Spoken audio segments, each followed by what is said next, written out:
Hey, this is Evans at Motorcycle.com, and I am here with the Regent-X, the new artisanal helmet from Arai helmets. And why do I say artisanal? Well, in the last couple of days, I've had the pleasure of touring the Arai factories, and I think that using my fingers and my toes, I counted it approximately 50 people that will touch this helmet before it arrives in your house.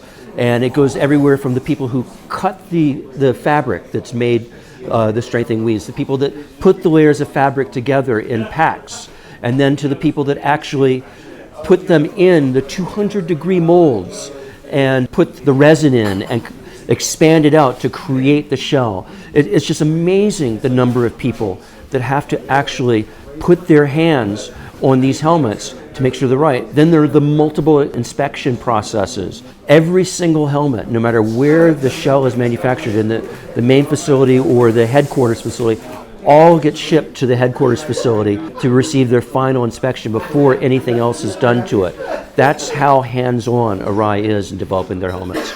So what does this have to do with the Regent-X? The Regent-X takes your traditional Arai shape, the round helmet shape, to promote sliding on pavement in the event of a crash. Instead of having it hook up and put rotational forces into the rider's head, it is more prone to sliding on pavement. So you take this traditional round helmet design of Arai helmets and you expand it a little bit. I think it's 5 millimeters in the chin bar area.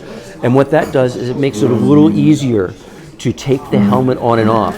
And that's important to the people in the market that the Regent-X is designed for. It's more of an everyday use, touring design type helmet. This isn't a racer helmet. This is something that you want a little more creature comfort when you're sliding it on. Then, to give a snug fit of the helmet, what Arai does is they have a new cheek pad, which compresses really easily, again to ease the putting the helmet on over your head, but it seals up nice and snugly around your cheeks to promote quietness inside the helmet, a more comfortable fit, and to hold the helmet in position at speed, because even if you're a touring rider, you're a motorcyclist, you're going to go fast when you have the opportunity to, and you don't want the helmet lifting or bobbling at speed. So I've spent 2 days riding in the Regent-X.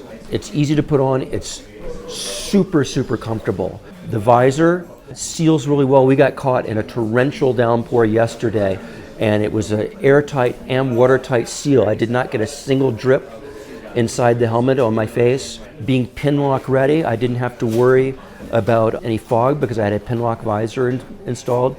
And this is my first experience with the Pro Shield. Usually with Arai helmets, I've gotten the tinted visor or the clear visor and swapped them out.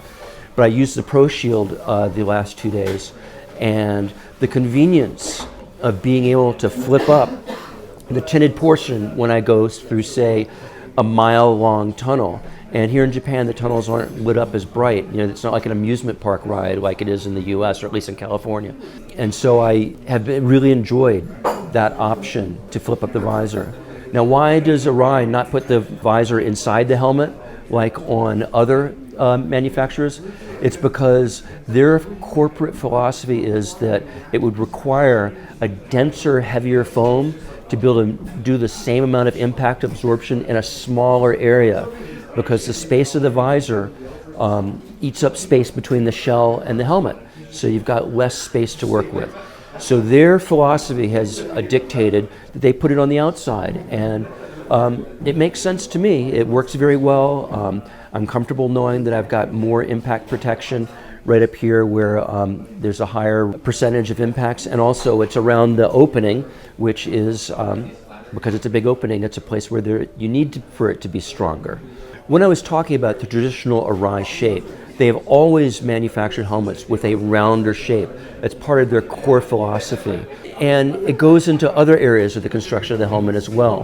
They are strong believers in not simply meeting the standards, but exceeding them. It's one of the reasons why Arai has been driven to become one of the premium helmet manufacturers. Their shells are designed to dissipate and spread out any impacts, and so that goes into the construction of your helmet. And while we as the end users notice the traditional round Arai shape, we don't see all the stuff that's going on the inside. In my tour of the factory, what was fascinating to see was the untreated shell. Once it's come out of the oven and had the eye port cut into it and stuff like that, you can actually look inside of it and see where the different kinds of fabric were put.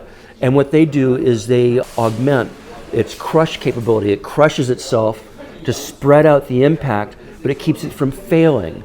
Across the brow, they have a special kind of weave that is used to provide extra strength to that, what would typically be a weak spot in a helmet, to make it stronger and capable of absorbing more of the impact. It's been fascinating to watch.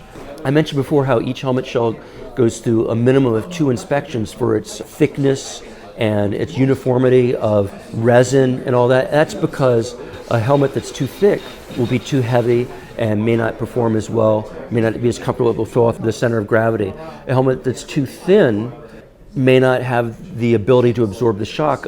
And so each helmet is measured to see how thick it is all across all the key areas of the helmet, and that ensures a uniform construction. And I want to get back to what I said about being artisanal helmet manufacturers. Because of all this hands-on, the people that do this type of stuff, the people that create the shells are called shell experts, and not just any employee can do that. They have to be trained through it. They go through a mentorship program, and they actually move up to the point where they are capable of producing stuff routinely to that standard. And it's fascinating to watch. I mean, standing there watching these guys push their arms into a metal mold that is 200 degrees without burning themselves, and they put what's called the bird's nest in there, their first structure, and then they put all the supporting structures in it, and then they reach in again and put the final structure in before pouring in the resin and inflating it and baking it for the proper amount of time. It's just amazing to watch how precise and yet casual they are, because they're so familiar with what they're doing. It's really a fascinating process to watch. I think what that comes down to is if you put that level of professionalism and focus in just the construction of the shell, it carries through the whole process. So when you get to the EPS and the comfort liner, the type of stuff that we as riders come in contact with, you can feel the difference. Like I said before, the seal, the neck opening, makes for a quieter, more comfortable helmet. And that's where we as end users notice a premium helmet, but experiencing the factory and seeing what it is, I see that it's not just those areas. It carries through the whole construction process. So if you want to read my full review of the Arai Regent-X helmet, please go to Motorcycle.com. And if you like this video, click like, subscribe. If you didn't like it, I'm sorry. I'll try harder next time.